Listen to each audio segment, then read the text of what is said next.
أعزائي المشاهدين، السلام عليكم. بلادي هواها في لساني وفي دمي، يمجدها قلبي ويدعو لها فمي. My country, it there is on my tongue and in my blood. My heart glorifies it and my mouth prays for it. القدم تسعى وتجيد، والنفس تتمنى وتريد، والحظ مش دايما عنيد، والله يفعل ما يريد. ونصيحة لحسام عبد المجيد: الاحتراف مش دايما مفيد. ونصيحة لإدارة الزمالك: الكلام معلهوش جمارك. إلى إدارة بيراميدز: لا تحزنوا لرحيل يوريتشيتش. ومع البداية إن شاء الله أنا حاسس إن الحظ اللي كان معاندنا في المباراة الأولى أمام إنتر ميامي هيحالفنا وهيكون معانا في مباراة بالميراس إن شاء الله يوم الخميس. ولو رحنا على المرمى بهجمة أو بهجمتين هنجيب إن شاء الله هدف أو هدفين. المهم إن احنا نسيب المدرب يشتغل وبلاش نقطع فيه من دلوقتي. من العجيب إن محللين كبار وخبراء كبار في التحليل الرياضي بيهاجموا المدرب ويقولوا لازم يرحل، ومش هو اللي هيلبي طموحات الأهلي، ومش هو اللي هيجيب بطولات للأهلي. مش عارف ازاي بنوا رؤيتهم ديت وبناء على ايه. المدرب يدوب ما لعبش الا مباراتين، واحدة ودية وواحدة رسمية، وأدى في الاتنين رغم ان هو لسه جديد ومعاه صفقات جديدة. لا قدر يعمل توليفة ولا يعمل انسجام ولا يتعرف على اللعيبة، إلا انه أدى مباراة رائعة خصوصا قدام انتر ميامي. ولو كان جون او اتنين او تلاتة من الفرص الضائعة وضربة الجزاء اللي ضاعت لو كان جم كنا رفعناه في السماء وقلنا هو ده المدرب وأفلحت إدارة الأهلي ومدرب رهيب ومدرب حديد والكلام دوت. ما ينفعش نحكم بالقطعة ونتسرع في حكمنا ومن مباراتين ولا 3 ولا 5 أو شهر نستعجل ونحكم على المدرب، على الأقل بعد 10 مباريات. كمان أنا مش مع الناس اللي بتقول إنه تغييراته ما كانتش مؤثرة في مباراة إنتر ميامي، وتغييرات كتيرة ملهاش لازمة. إزاي مش مؤثرة؟ كانت مؤثرة طبعا. إزاي الراجل ما يغيرش؟ عنده 5 تغييرات، مفروض يخلي تغيير عشان لو حارس المرمى حصل له حاجة، ويغير 4 تغييرات. الأكسجين قليل جدا، نسبة الرطوبة عالية جدا، اللعيبة بتهبط. يبقى الحل ايه؟ يسيب التغييرات على الدكة؟ طبعا لا، لازم يتدخل ويغير على الأقل 4 تغييرات، خصوصا ان عنده سكواد رائع واللعيبة اللي بره في نفس قوة اللعيبة اللي جوه وما يقلوش عنهم، وهيحدثوا الفارق لما ينزلوا.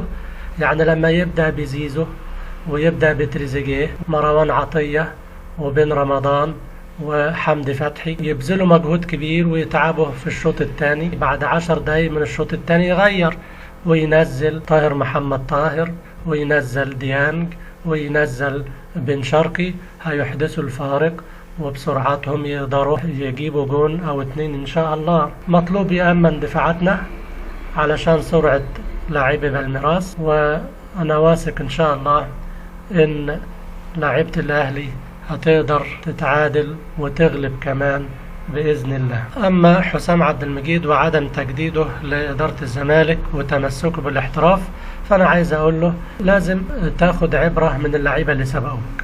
لعيبة كتير طلعت وما نفعتش وما تحملتش وما قدرتش على جو الاحتراف بره. الاحتراف مش سهل. إمام عاشور آخرهم، وقبل منه شيكابالا وعمرو زكي وعماد متعب، كل دول كانوا مصرين على الاحتراف، فاكرين الاحتراف سهل، لكن راحوا لقوا الأمور صعبة جدا، ما يدروش يتكيفوا ولا يتأقلموا ولا يتحملوا. ومش أي احتراف وأي نادي. أروح سيسكا موسكو أعمل إيه؟ درجة الحرارة تحت الصفر، هتجمد هناك وفي حرب، هتروح تعمل إيه؟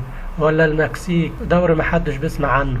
علشان تحترف روح نادي في أوروبا تقدر تتشاف وتتعرف وتنتقل منه لنادي أكبر إذا كان عندك طموح إن أنت توصل وتحقق اللي عمله مرموش أو محمد صلاح، وده حقك. بس تكون خطوة مدروسة.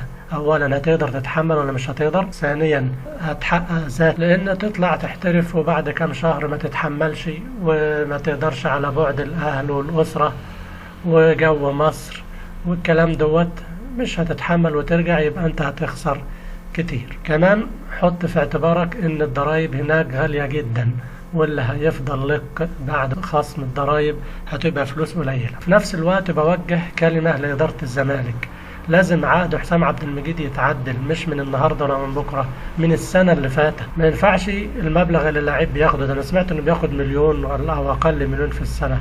ازاي انتوا بتجروا ورا لعيبه اقل من حسام عبد المجيد والانديه بتاعتها بتطلب 15 و20 مليون؟ لازم عقد حسام عبد المجيد يتعدل، اللاعب يستاهل 15 مليون و20 مليون. تقعدوا معاه وتحققوا طلباته وطموحاته ويمضي 3 سنين وياخد اللي هو عايزه، ونديله المبلغ اللي يناسب قدراته وإمكانياته.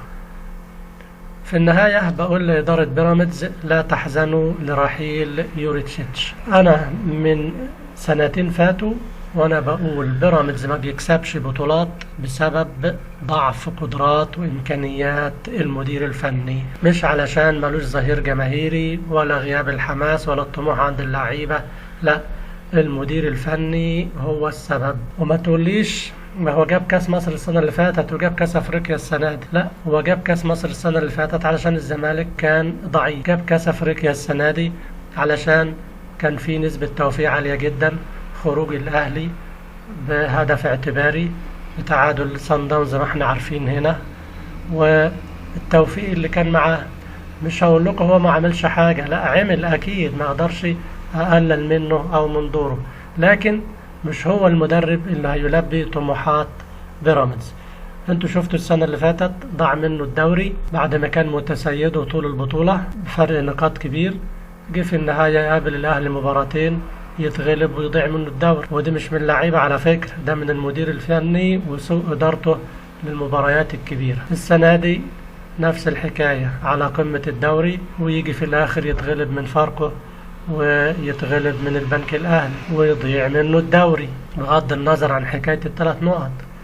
ده من المدير الفني، فما تزعلوش، بالعكس ده انتوا تفرحوا ان هو مش راضي يجدد وعايز يمشي، نقول له مع ألف سلامة، ونجيب مدير فني طموح يقدر يحقق طموحات بيراميدز. ويا ريت بلاش المدير الفني السابق للوداد عمنا مقونيا.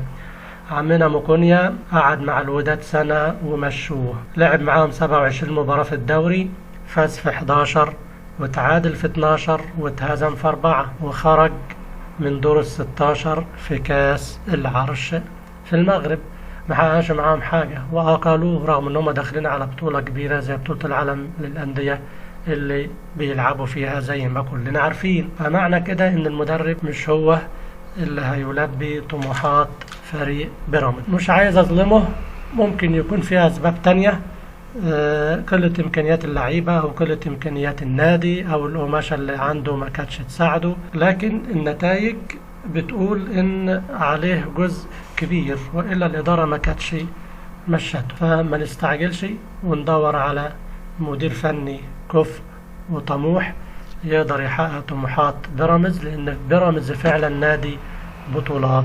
وخلص الكلام ولسه في الملعب احلام، ومن العمريتي سبورت ببعت لكم احلى سلام، واللي هنا واللي هناك يدوسوا لايك ويعملوا اشتراك، واشوفكم في فيديو قادم، والسلام عليكم.